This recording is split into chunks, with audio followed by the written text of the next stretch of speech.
ಕೋಲಾರ ಜಿಲ್ಲೆ ಕೆಜಿಎಫ್ ಚಿನ್ನದ ಗಣಿ ಪ್ರದೇಶದಲ್ಲಿ ಭೂ ಕುಸಿತ ಆಗಿದೆ. ನಿನ್ನೆ ರಾತ್ರಿ ಸುರಿದಂತ ಮಳೆಗೆ ಚಿನ್ನದ ಗಣಿ ಪ್ರದೇಶದಲ್ಲಿ ಭೂ ಕುಸಿತವಾಗಿದೆ. ಕೆಜಿಎಫ್ ನಗರದ ಸೌತ್ ಸೆಂಟರ್ ಟ್ಯಾಂಕ್ ಬ್ಲಾಕ್ನಲ್ಲಿ ನಡೆದಿರುವಂತಹ ಘಟನೆ ಇದು. ಸುಮಾರು 20 ಅಡಿಯಷ್ಟು ಆಳಕ್ಕೆ ಭೂಮಿ ಕುಸಿದು ಹೋಗಿದೆ. ಇನ್ನು ಸ್ಥಳಕ್ಕೆ ಚಿನ್ನದ ಗಣಿ ಅಧಿಕಾರಿಗಳು, ನಗರಸಭೆ ಅಧಿಕಾರಿಗಳು ಭೇಟಿಯನ್ನ ಕೊಟ್ಟಿದ್ದಾರೆ, ಪರಿಶೀಲಿಸಿದ್ದಾರೆ. ನಗರಸಭೆಯಿಂದ ಜೆಸಿಬಿ ಮೂಲಕವಾಗಿ ಗುಂಡಿ ಮುಚ್ಚುವ ಕಾರ್ಯ ಕೂಡ ಈಗ ನಡೀತಾ ಇದೆ. ಏಕಾಏಕಿ ಭೂಮಿ ಕುಸಿತ ಆಗಿರೋದ್ರಿಂದ ಅಲ್ಲಿಯ ಸ್ಥಳೀಯರು ಆತಂಕಗೊಂಡಿದ್ದಾರೆ. ಕೋಲಾರ ಜಿಲ್ಲೆ ಕೆಜಿಎಫ್ ಚಿನ್ನದ ಗಣಿ ಪ್ರದೇಶದಲ್ಲಿ ಭೂ ಕುಸಿತವಾಗಿದೆ. ಇದೀಗ ಗುಂಡಿಯನ್ನ ಮುಚ್ಚೋ ಕೆಲಸವನ್ನ ಮಾಡ್ತಾ ಇದ್ದಾರೆ. ನೀವು ದೃಶ್ಯದಲ್ಲಿ ಗಮನಿಸಬಹುದು. ಸ್ವಲ್ಪ ಮಟ್ಟಿಗೆ ಅಲ್ಲಿಯ ಸ್ಥಳೀಯರಲ್ಲಿ ಆತಂಕ ಮನೆ ಮಾಡಿತ್ತು.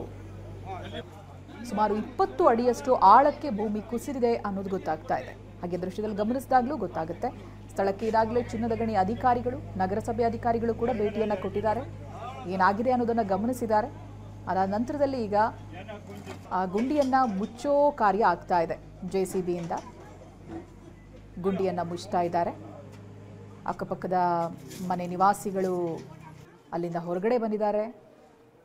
ಕೆಜಿಎಫ್ ನಗರದ ಸೌತ್ ಸೆಂಟರ್ ಟ್ಯಾಂಕ್ ಬ್ಲಾಕ್ನಲ್ಲಿ ನಡೆದಿರುವಂಥ ಘಟನೆ ಇದು. ಯಾವುದೇ ಮನೆಗಳಿಗೆ ಹಾನಿ ಆಗಿರೋದ್ರ ಬಗ್ಗೆ ವರದಿ ಇಲ್ಲ, ಬಟ್ ಅಲ್ಲಿ ಬೃಹದಾಕಾರದ ಗುಂಡಿ ಬಿದ್ದಿರೋದನ್ನು ಗಮನಿಸಬಹುದು ನಾವು.